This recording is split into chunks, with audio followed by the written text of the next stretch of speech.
Uh-oh. Picard and crew are on the run, and they have to hide. And they pick a space junkyard to hide in, which is, not a bad idea. And so they make contact with Tuvok, but surprise, spoiler, it's not really Tuvok. And Seven outfoxes him with some wordplay between them and things only Tuvok would know, and he fails the test. Not at first. The guy's doing pretty good, but then she slips in one more thing, and she's like, crap, it's not him. And that's that. And he taunts them about Riker, who's been captured, and they don't know where he is. And Worf and Raffi are no longer there. Apparently, they took off in the hopes that they could rescue Riker. So there they are.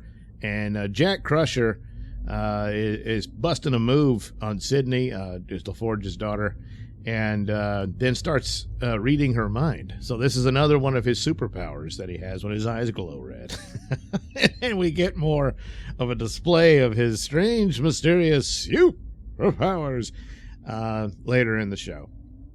So he's down in the dumps, and he feels bad about Riker, and he says, look, I'm not worth the trouble. Why don't I just hand myself over to Vadic in exchange for Riker and Picard? Absolutely not. Well, I've got a plan. So they decide to lure Vadic into a trap. And for the most part, it seems to go off. So they set up the ship, make it look like it's been in a battle and it lost and it's derelict and floating in space, and there's a few life signs on it. So Vadic thinks, well, now we got him. So she boards the ship with her bird people or bug people or whatever they are. Turns out they're changelings too. I thought, because they make them look like this was some other race that they outsourced for help for paid off. Which that would be better, considering they just keep them in these idiot outfits. Why? They're changelings. They can look like anything they want. I'd really realize it's a budget saver thing. But, it would have been better to just say, these are some guys that we paid off to help us out, But, anyway, so they board, and and then Jack Crusher leads her in, and they set the trap by setting up all these force fields and blocking them in. And then Jack and Sydney stupidly get themselves caught in between. But not to worry, just beam them out. Well, LaForge says, okay, don't worry, guys, I'm beaming you out. But then, oh no, the transporter's offline. What the hell?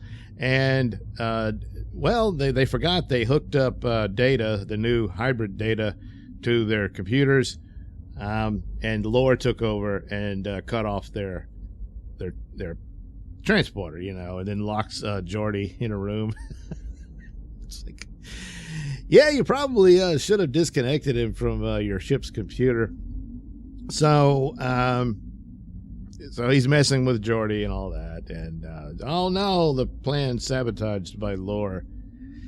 Yeah, he probably should have thought of that. So anyway, but Vadic herself gets caught, I guess that was sickbay, and Picard and Beverly question her, and we get her origin story. So Vadic, during the Dominion War, was a captured changeling, along with a couple of others, which she saw as her family.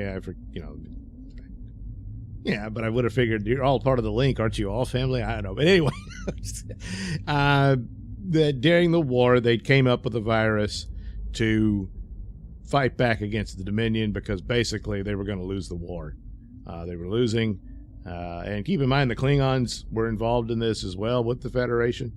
And that's kind of just sort of forgotten here, more or less. But anyway, the Daystrom Institute worked on this. And but of course, Odo got the cure and saved them, and they came to a treaty or what have you. So there's some immense of sympathy where the Federation or the Starfleet, what have you, to turn a blind eye to their values and this sort of thing. And I can imagine a lot of eyes rolling on this. See, everyone's bad. But this sort of thing did occur in Next Generation. And the moral quandaries over the original virus that they created to fight the Dominion was there as well. Then you can go through like the Pegasus story where the Starfleet intelligence was violating the treaty with Romulus, and all that stuff, and Riker had been involved in that, and that whole thing about the cloaking device. And so things like this would happen where you just got to rein it in and deal with it, and within your own. And so as a plot device and a motivation for the character, it's not totally bad. But then they go into, well, she was tortured in further experimentation where I guess, I don't think they meant to do this, but it's kind of like, hey, they were doing gain of function on the Dominion. So they gave them the ability to more completely replicate humans. I mean, the changelings, they would just take on the appearance of people, but they wouldn't be able to pass a DNA scan and that sort of thing. And that's the deal with Picard's real body. They stole it or wanted to steal it. I think they did steal it.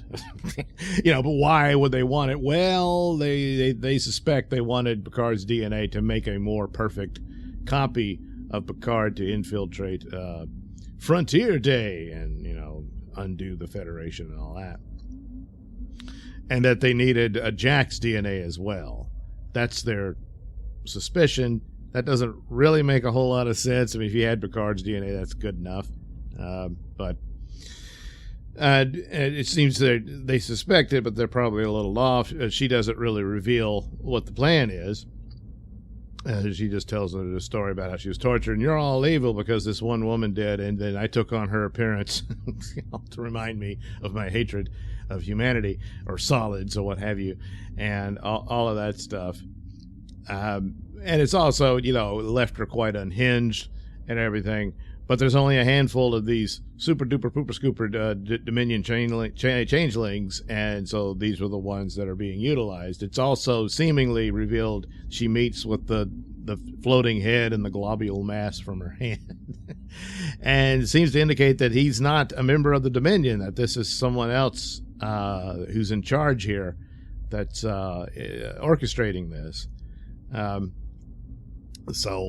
Yeah, either it is the Dominion and they see these mutated offshoots as a means to an end, and that sort of thing, or it's some other nefarious entity involved. So that's the deal there. But it's like, hey, why recruit someone who's so unbalanced and everything? Because that's what they got to work with, So the trap kind of backfires on them. It not kind of, it flat out does. And we do get more demonstration of Jack's super duper pooper scooper powers, where Sydney's in trouble, and one of the bird bug people, who's actually apparently a changeling, attacks her. But Jack is able to treat her like a puppet and help her fight with his super duper pooper scooper fighting skills that he has within his red eyes, I guess, and all that. So one of the things that Vadic let slip is that you don't know who your son really is or what he is,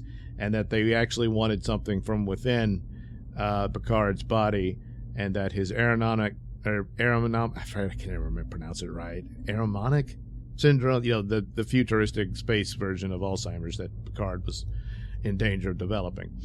That's not what it really was. So I'm guessing they're going to say, which is kind of stealing from Nemesis, that they, way back when they had a plot to take down the Federation, and they experimented on Picard, unbeknownst to him, and he passed this on, whatever it was, to his son.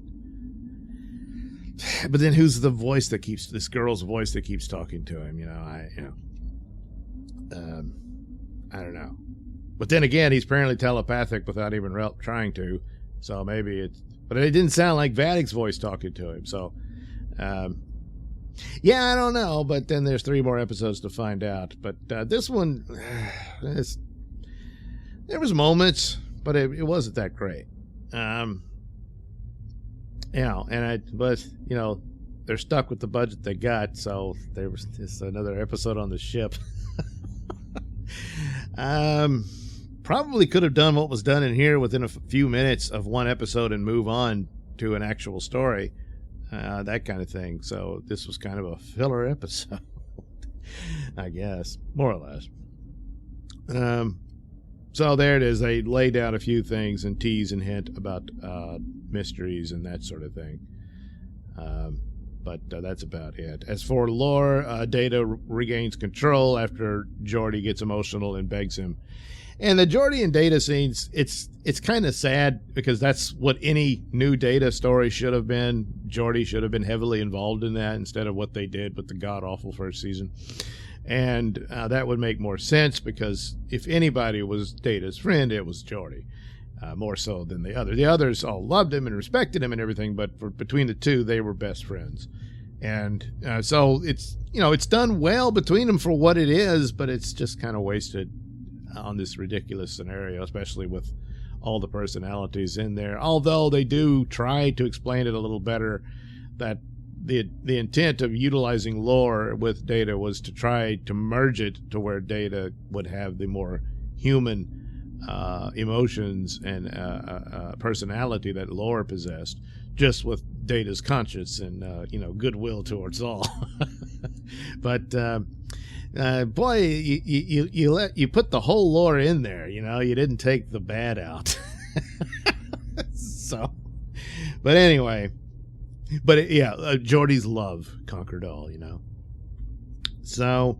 There's a few foolish scenes that don't quite work. There's, once again, scenes where the bad guys easily could have killed them all, or at least killed Sydney in a couple of scenes and stuff. That's kind of like Beverly in the opening episode.